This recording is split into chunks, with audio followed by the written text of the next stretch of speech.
there were some but tries before. Yeah, the Virginia Trading Company sent a manifest to the governor of Virginia, and which was in Williamsburg at the time, Right. not Richmond, Right. and said, we're sending you 10 skep hives. They came over on one of these 3 replica ships, is the Discovery, and that was the first one. There was another ship up in Hopewell, which is closer to up the James River up Right. to Richmond. But Right. I didn't know they had replica ships. Yeah. Okay. some people say that, okay, St. Augustine was older than Jamestown, Right.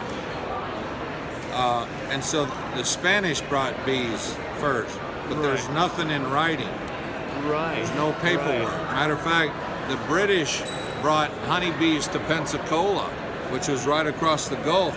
Florida was a Spanish Right. colony. Province, yeah. Okay, and they even had bees in Pensacola from the British before there's anything saying that the Spanish brought bees there. So it's all Interesting. so they Good info. I'm trying to remember this. they would pack For me. them in Got it. straw skeps and hay and straw and ice and keep them dark. Oh, they put them in the chill 'em bottom out. of the ship. And they would just go kind of dormant? Well, it took 4 months to get across the Atlantic. Yeah. That's right. a winter. Yeah. The bees didn't know anything different. They went up Wow. into a It's winter. cluster Wow. and they ate their honey. Yellow and, water? and Yeah. you know, then Yeah. so a lot of people don't even know that honeybee's not native to North Oh, and that's South right. America. These were Italians mostly, I think they were bringing. And I tell people, you know, the legend of Johnny Appleseed, Yeah. where he went around, Right. would have never happened if they hadn't have brought bees, because Yeah, apples right, are exactly. exclusively Honey. pollinated God, by I never honeybees. thought of that. And I know it's for hard cider you made it too. I know that part, but this brings it back earlier.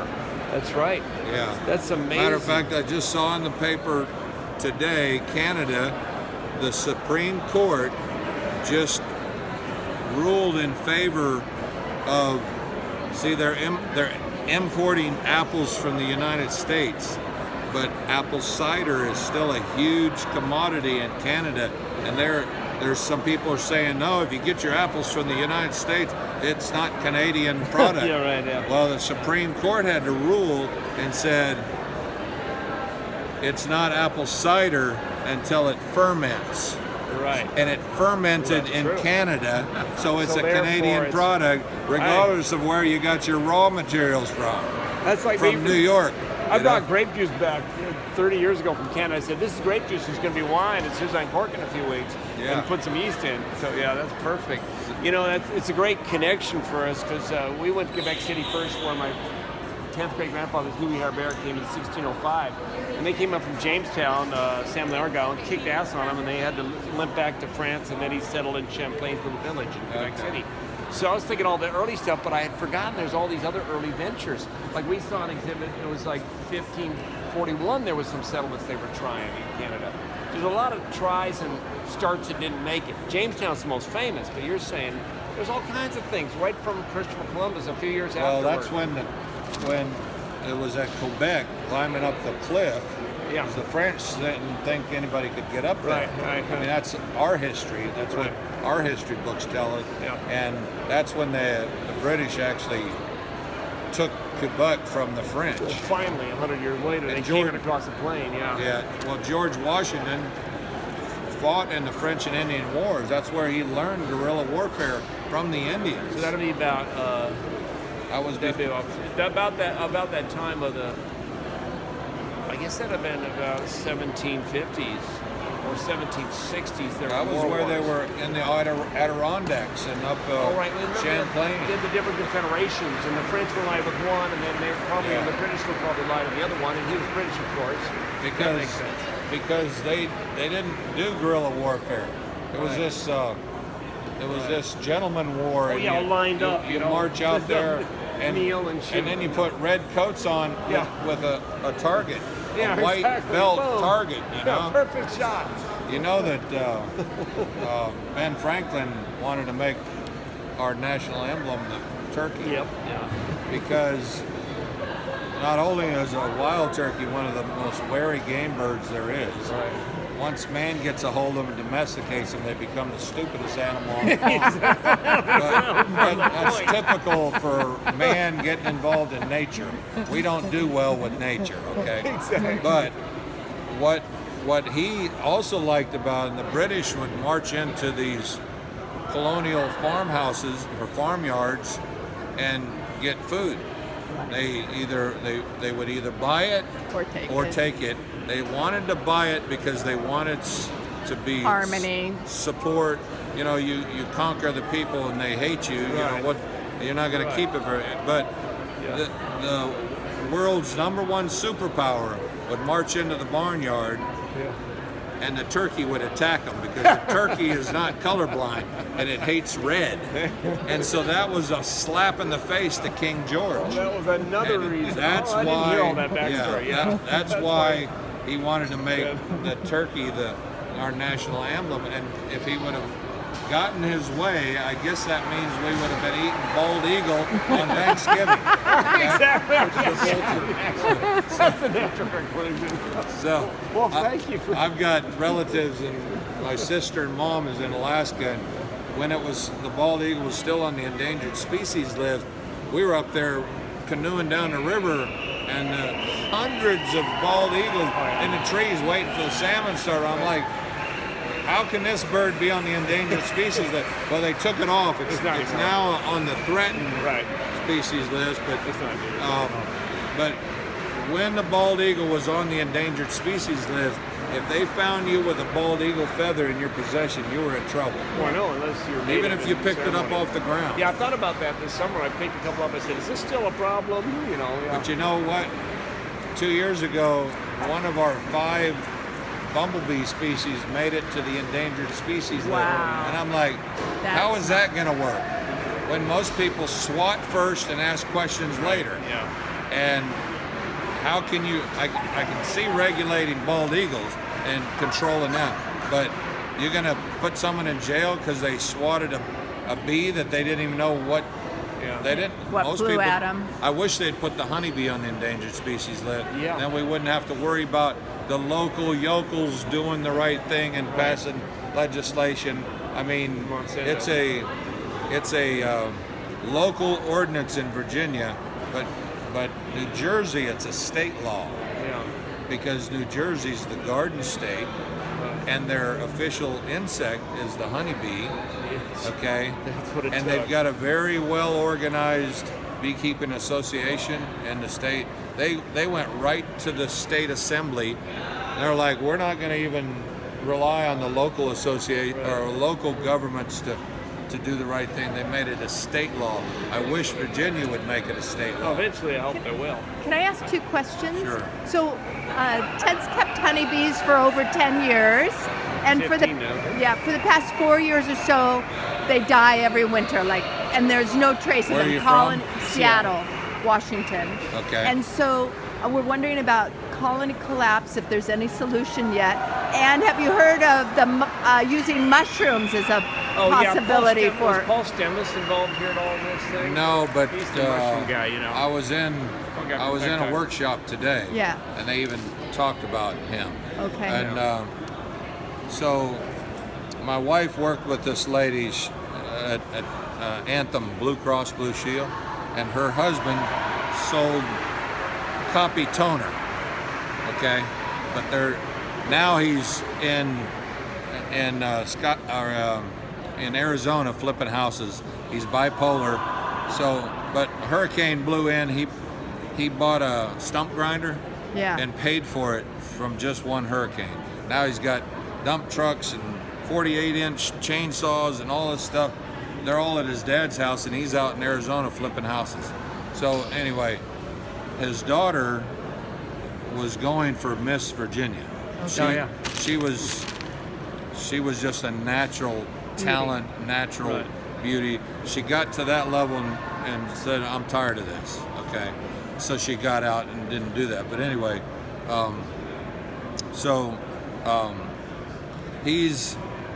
he bought his lift from a university in Seattle.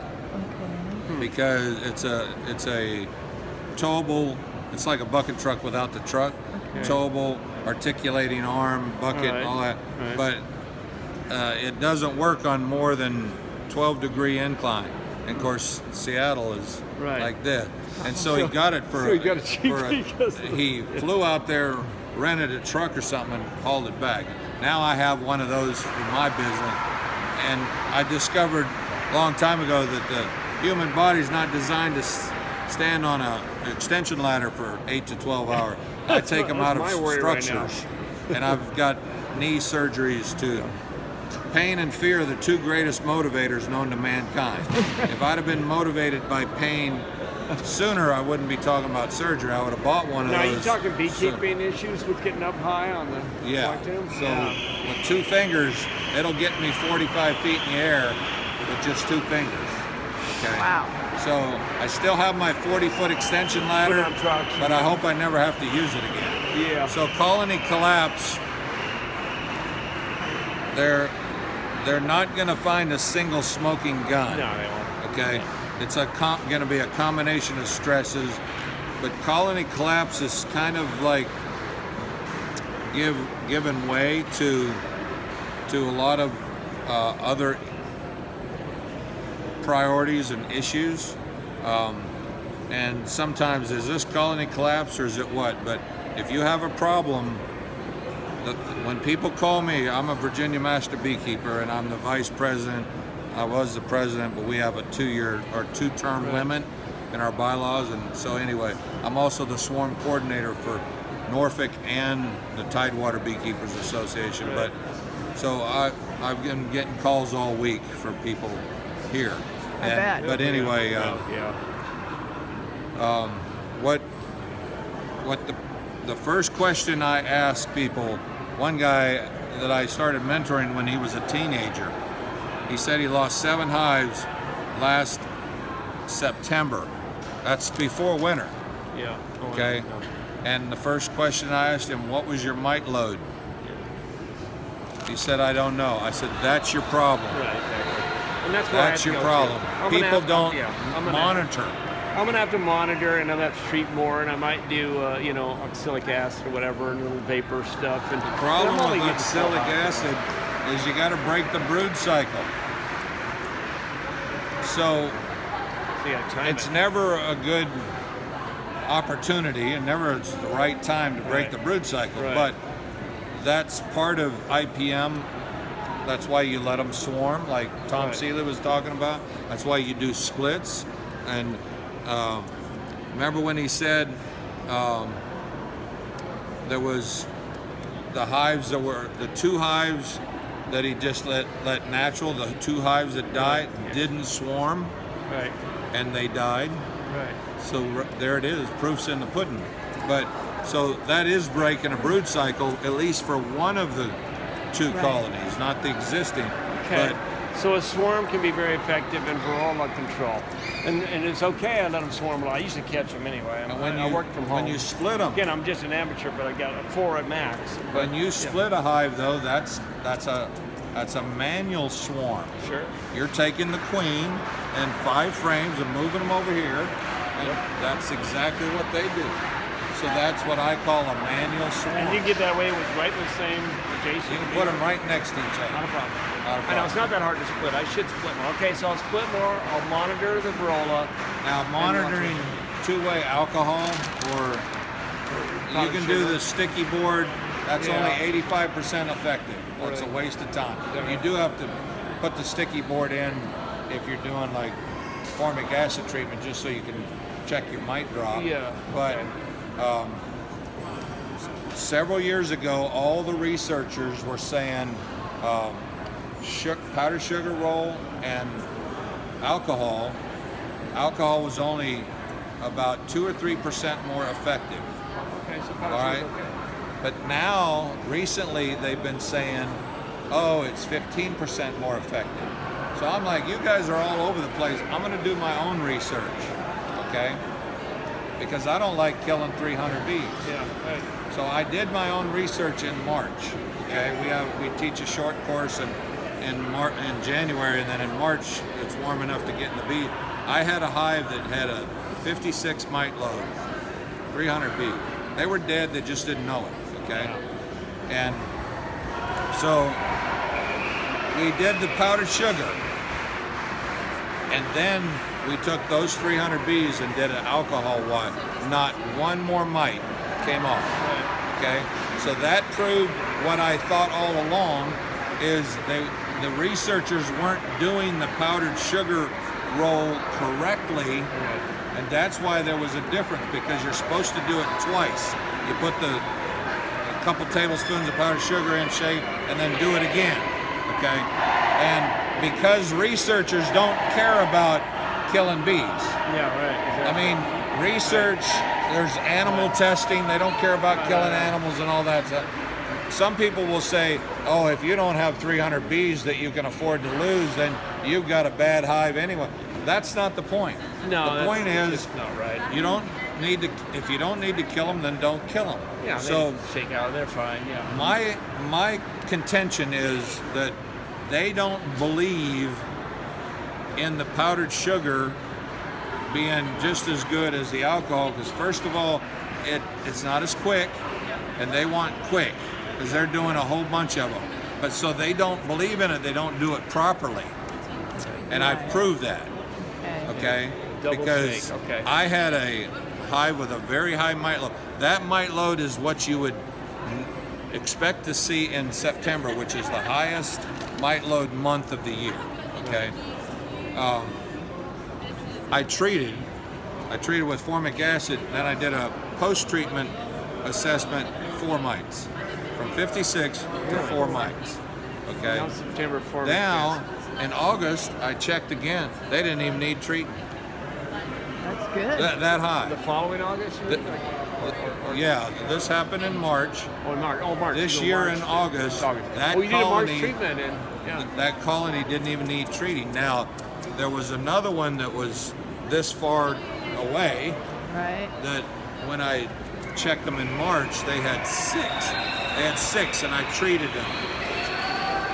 That's the only time using formic acid that I've had to retreat. And I've just recently retreated because it's kept going up. It went from, after treatment, it went from 6 to 13. And then I thought my son did it wrong. So I did it myself, and I got 19. So I retreated them. I haven't had a chance to do a post-mite load assessment, but looking at the sticky board and the mites, I think they're probably okay. But the reason this one had 56 and this one only had 6 is these guys maintained a huge cluster. They were a lot of bees in March. These guys, they just like piddled around. Well, then they took off. But that's the only time using formic acid. That's my favorite treatment. Formic acid's the only treatment you can use that will attack the mite in the cell. So the varroa mite reproductive cycle mirrors that of the bee. The more brood they produce, the more mites you're going to have. Okay. So, and it's also the only treatment that you can use with honey supers on. Right.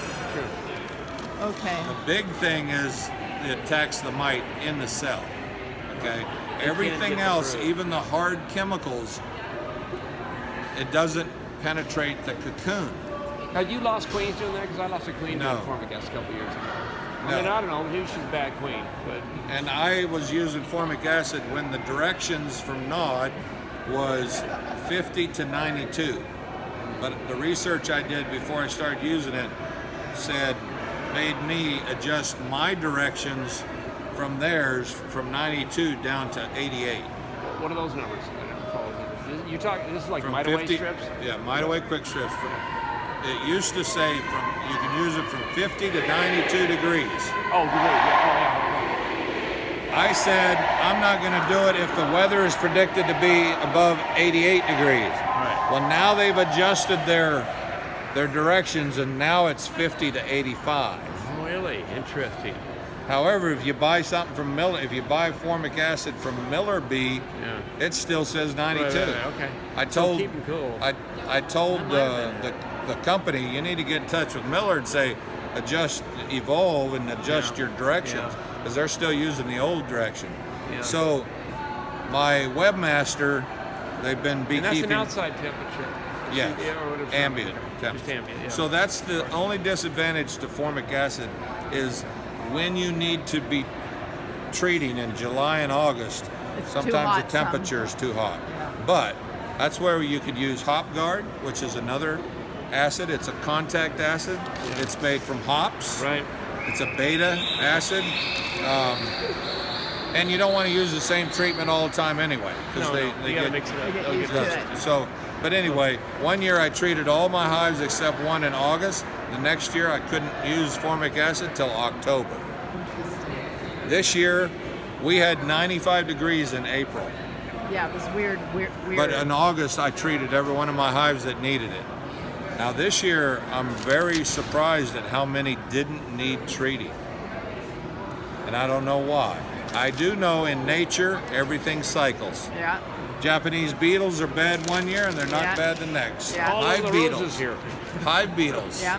Bad one year, not the next. But you know, everything cycles in right. nature. That's right. why this global warming. We've gone through 4 ice ages, and man has tracked those through. That's true. Through- Glacier stuff. Right. Before every ice age, there's been a warm up. It only takes 2 degrees average temperature increase to throw us into an ice age. I know. Okay, in the I know last that should be our 100 real years. worry, the next ice age. Well, the last 100 years,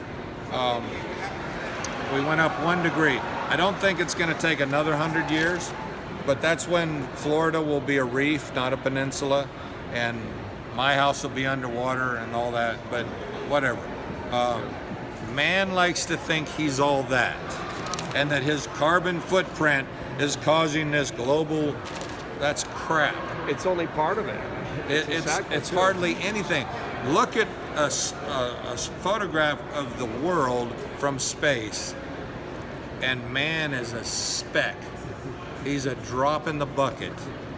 We like to think we're all that, and how much of an impact. When it comes to nature, when it comes to the big picture, man is nothing. No, but you had said earlier in our conversation that when man screws with nature, it's not a good thing, and we have done some of that. Oh, sure. So Yeah, we just don't know I'm the not degree. saying we don't have any we have impact. some impact. But if we just completely stop fossil fuel, we're still going to have an ice age. Yeah. It just may not come as quickly. So yeah, it's Yeah, like- and it might be 100 years, it might be Why speed it up? 50 years, whatever. But So you have a website, you mentioned. Will you tell this what your website is? Yeah. I'll give you a card. Okay, even better. My name's Lisa I'm Haji. Haji. Nice to meet you, Haji. Matter of fact, I'm a retired Navy salvage diver, Awesome. yeah. and Great. my first Navy Achievement Medal came from the west coast of Vancouver, 3 weeks in the winter, pulling a barge off high and dry up against the So the you know Coast our Guard's- landscape Yeah, then. the Coast Guard Freezing. station right there at Seattle. Yeah. They tried to tow this barge out when Reagan was Oh, yeah, back- bringing back the battleships. Yeah. And right, the Long yeah. Beach was Yeah. down in yeah. California, yards, and this barge was going to handle the overflow crew. A USNS ship, it's a Navy ship run mostly by civilian crew, took her out of the Straits of Juan de Fuca Yep. in 25 to 30 foot seas and 70 to 80 knot winds. And when you're towing a vessel, you want the towed vessel to be in step with the The waves. towing. And, And it wasn't, and it Slack line. parted a 2.5-inch dialogue chain bridle, and she ended up against the tree line, high and dry. And I almost died on that job because they were going to land us on the beach from another ship that was out in the ocean, because they needed a welder, because they had ripped the pad eye out when they tried to pull her, and they needed. And we see the 12-foot seas, we see the waves crashing in the beach, right, and be, but it wasn't beach, it was black rock reef. yeah. oh God. And Yeah. we're like the coxswain of the little inflatable boat that was going to land us on the beach and then go back through the surf and go back to the yeah, ship. 12-footer, yeah. He said we'd been timing the sets, the wave sets, you know, and he said, all right, look for a soft spot on the beach. The next small set we're going in. And all of a sudden, the vessel that lost her, which was in a 2.2 anchors out, and they got us on the radio and said, no, don't do that, come over here. And we didn't argue. We didn't realize until later how bad it would have been. You would have been scrap metal. Oh, You would have I'll been tell you. Don't be toast. talking to me now. but, Wow. but it I'm was, so glad I was just you're okay. Canadian Special Forces came in there and blew a couple rock heads off with hose charges and stuff, really? and then they backpacked out just for the heck of it, because that's what they do, you know. Go But- Canucks. And I went to Alaska a few years ago. We stopped and we flew into Seattle. No, we flew into Vancouver actually, and then did the suspension bridge, the you know, the big one and stuff like that. Oh, yeah. That's But great. anyway, All right, yeah. so I love talking to a hero. Thank you. that was my first. I ended up with 5 Navy Achievement Medals and 1 Wow. Navy Com. I did TWA Flight 800. I don't know where you were in '96. Yeah. Yeah. It's the 747 Yeah. that crashed off of New York, Yeah. going to France. Yeah, I And remember. That was. And you dove down and helped with- 97 days we were up there. It's in 120 feet of water, Jeez, and that was a job. that I would didn't be think we a- were ever going to get out of there. Oh. We basically picked the ocean clean Wow.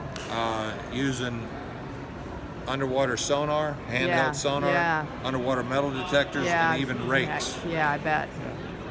Most Why was high it so tech. necessary? Why was They were that? looking The- for the why black bo- she went down. Yeah, They're the looking black for box. that smoking gun. Yep. And they never remember. found it. Yep. So it continued to be a crime scene Yep. because they thought that's what it was, and they ended up reassembling that plane in a hangar in Calverton. Wow, with all the pieces you picked up. And because then you can see if it Right. blew out, Implosion or something. explode. Now Yeah. the FBI is using that as a training mock-up.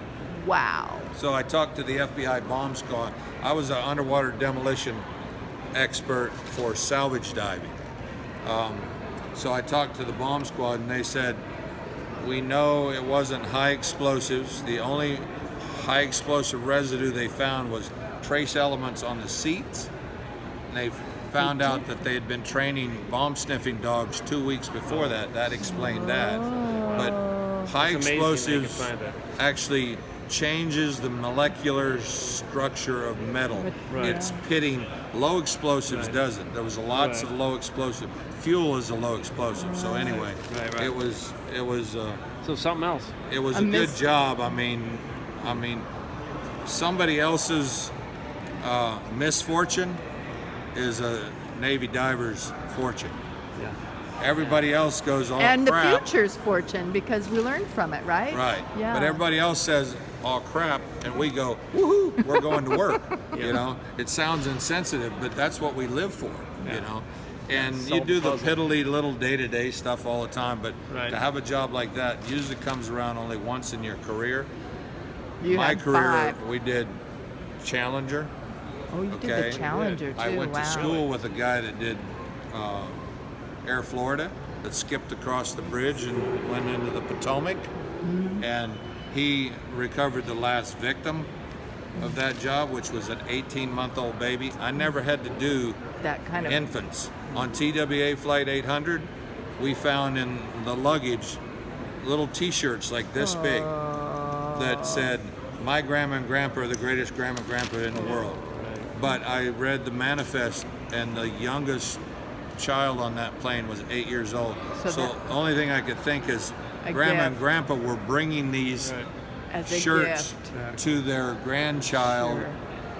and you know. And but- grandma and grandpa may have passed, but not the Oh, yeah. grandchildren. Yeah. But I mean, that was the most interesting part of the whole job, was the personal effects, of course. and you Like could the kind of Titanic. play detective, Yeah. and you could figure out who this belonged to, and that Wow. was very interesting. Like I found this little compact little toiletry bag, and this is after we get back up on board because everything has to be logged and cataloged. Of course. And they try to get all that stuff back to the Owners. family. Sure. Yeah. Because yeah. it brings closure. Yeah. And if they don't have a name or positive identity, they take pictures and send it to all the families. And that I thought was pretty Sensitive exhaustive and good. way, but it makes sense, Yeah. you know. Victim recovery was always priority number one, and at first I couldn't understand that. I've been burying people at sea for centuries. What's the big deal? We're trying to get a job done. But then talking to some of the victims' families that came out to our ship and to the people in charge, they said, with military, because that's mostly what we do, military people that die in the ocean, they understand, their families understand that they... The risk was there to begin with. And they get paid extra for it, so they understand that. And sometimes they're like, that's a seat, we got it on side scan sonar, we know that the seat didn't have anything to do with bringing the F-14 down, and we're not worried about recovering it, even if there's someone in it, because they've already had the funeral, they're already trying to find closure. You bring a body back now, it just opens up. reopens. Yeah, they So don't get enough, that's military. Yeah. But with civilians, Different game. it's about closure. They need a finger. Yeah. They need something tangible that they can put in the ground and put a gravestone on or cremate. Yeah. But if you think about it, if you're buried to sea, all the 7 seas merge. So technically, if you're buried at sea, your loved ones could go to any beach in the world and find solace because they know somewhere in that water is their loved one. If you get buried in Kansas and your family's living where, they got to go to Kansas to sit beside the grave to reminisce and get solace and all that stuff. That's, my wife says, oh, when you die, I'm going to cremate you, and because she would always bring the kids down to the beach and watch the ship sail away and stuff like that. I'm like, don't I have something to say about that? She goes, no, you're going to be dead. So, Exactly. That shouldn't happen. It's not but for them. actually it makes sense, because otherwise you've got to go back to that gravestone. But with civilians, I now understand that it helps with closure, that you have, I mean, there was only one of the 230 victims that wasn't identified. Interesting. And we had DNA at that time. I don't know, and this was early on in the whole recovery operation. I don't know if that person that they couldn't identify didn't have family members to get the DNA from. I don't know, but there was only one. Everybody else. That's really amazing numbers to be able to get. I found this 229. flimsy windbreaker. And it had a guy's wallet with about $10,000 worth of traveler checks and $800 in cash, and the passports of him and his wife and his 2 18-year-old twin daughters. They were gorgeous, okay? And didn't even think anything about it, just threw it in there, didn't figure out that this had all this stuff in it until we got it up on deck. But we found pictures in the water, the image is gone. On the back, written in ballpoint ink pen, was the date and happy birthday so-and-so, and it was almost creepy.